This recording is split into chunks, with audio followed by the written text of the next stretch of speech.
நம்ம சேனல் தொடர்ந்தாப்பில் நீங்கள் வீடியோக்களை பார்க்குறேன்னு இதுவரை நம்ம சேனலை சப்ஸ்கிரைப் பண்ணுங்கள் கீழே பெல் சிம்பிள் இருக்கும் அதையும் கிளிக் பண்ணுங்க. சரி வாங்க நம்ம வீடியோக்குள்ளே போகலாம். வணக்கம் நண்பர்களே.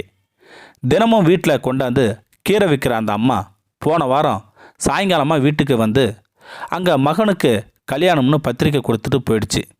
தினமும் காலையில் கூடையில் கீரைக்கட்டு, முருங்கைக்காய், வாழைக்காய் மாத்திரம் கொண்டாடும். கீரைக்கட்டு ரூபாய் 25 ரூபா, முருங்கைக்காய் கட்டு 25 ரூபா, 3 வாழைக்காய் 25 ரூபான்னு கொடுக்கும் அந்த கீரை கட்டுக்கு அம்மா. பழைய லேசாக கிழிஞ்ச சேலை கட்டியிருக்கும், அள்ளி முடிஞ்ச தலை, என்னையே பார்க்காத முடின்னு பார்க்கவே கஷ்டமாக இருக்கும் அந்த அம்மாவை பார்த்தா. கீரை கட்டோட பத்திரிக்கை கொடுக்கக்கூடாதுன்னு தனியாக வந்து கொடுத்துட்டு போயிடுச்சு அந்த அம்மா. இது மாதிரி பத்திரிக்கையில் கண்டிக்கிறதே இல்லை நாங்கள். அதனால் வாங்கி வச்சதோட சரி, மறந்தாச்சு. ஆனால் கல்யாணத்துக்கு 3 நாளைக்கு முன்னாடி வந்து, அம்மா 5 நாளைக்கு நான் வரமாட்டேன், கல்யாண வேலை இருக்கும்னு சொல்லிவிட்டு அந்த பொருளெல்லாம் கொடுத்துட்டு போயிடுச்சு அந்த கீரை கட்டம்மா. நான் என் மனைவிக்கிட்ட சொன்னேன், ஏதாவது பணத்தை கவரில் போட்டு கொடுத்து அனுப்ப வேண்டியதானே, இதுக்கெல்லாம் போக முடியாது.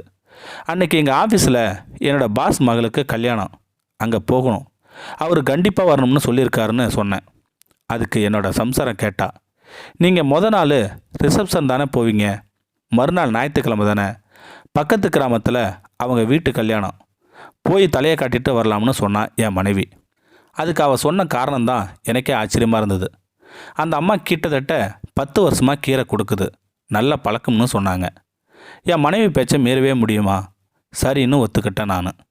வழக்கம் போல் ஆஃபீஸில் வேலை செய்கிறவங்களோட ஒன்றா வேன் பிடிச்சி பாஸ் வீட்டு கல்யாணத்துக்கு போனோம். அங்கே சரியான கூட்டம். பாஸ் மாப்பிள்ளை வீட்டு ஆளுங்களை கவனிக்கிறதுலே பிஸியாக இருந்தார். வரிசையில் நின்றுட்டு இருக்கும்போதே குறுக்க மாப்பிள்ளை வீட்டு ஆளுங்கன்னு கும்பலாக போயிட்டு இருந்ததால் லேட்டாகி ஒரு வழியாக கை கொடுத்துக்கிட்டு இருக்கிறப்போ யாரோ வர எங்களை அம்போன்னு விட்டுட்டு போயிட்டார் பாஸ். அவர்கிட்ட ஓடிட்டார்.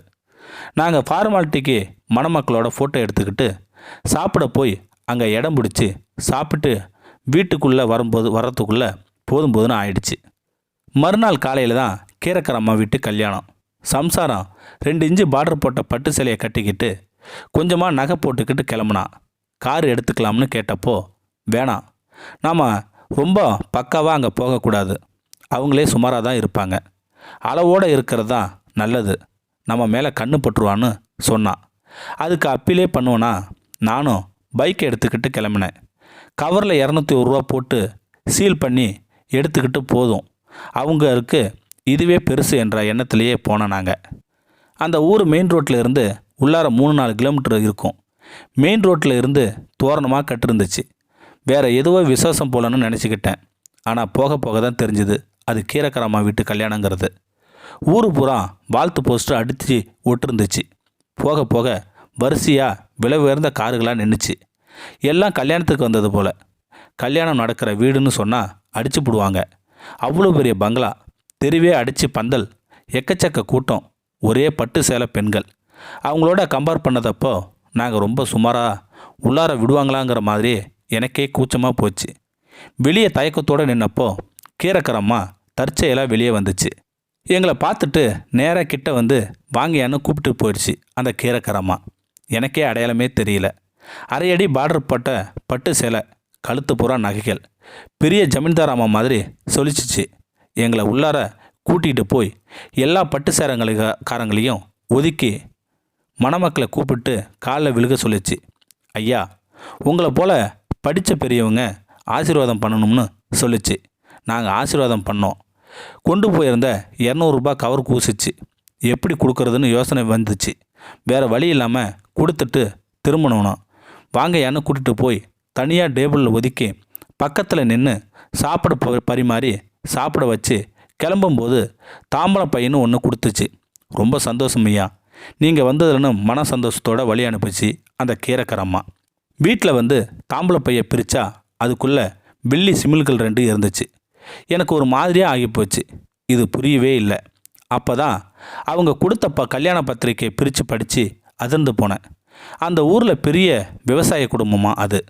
மகன் பேருக்கு நேராக எம்எஸ்சி அக்ரிகல்ச்சர்னும் பொண்ணு பேருக்கு நேராக எம்எஸ்சி அக்ரிகல்ச்சர்னு போட்டிருந்துச்சு. சொந்தக்காரங்க எல்லாம் பெரிய படிப்பு பதவியில் இருக்கிறதா தெரிஞ்சுது. அடுத்த வாரம் ஞாயிற்றுக்கிழமை அதே கீரைக்காரம்மா பழையபடி கீரைக்கூடையோடு வந்துச்சு. என்னால் ஆவலை அடக்கவே முடியல. இதை விசாரிக்கணும்னு தோணுச்சு.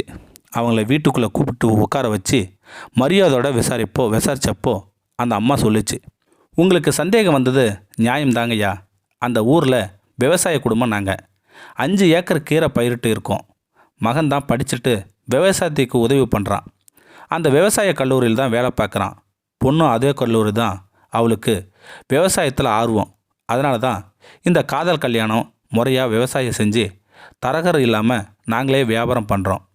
காலையில் வேனில் கொண்டாந்து இறக்கி தனித்தனியாக கூடையில் சுமந்து விற்கிறோம். நான் ஆர்வத்தோடு நடந்து விற்கிறதால உடம்பு நல்லா இருக்குது, லாபமும் கிடைக்குதுன்னு சொல்லிச்சு அந்த கீரைக்காரம்மா.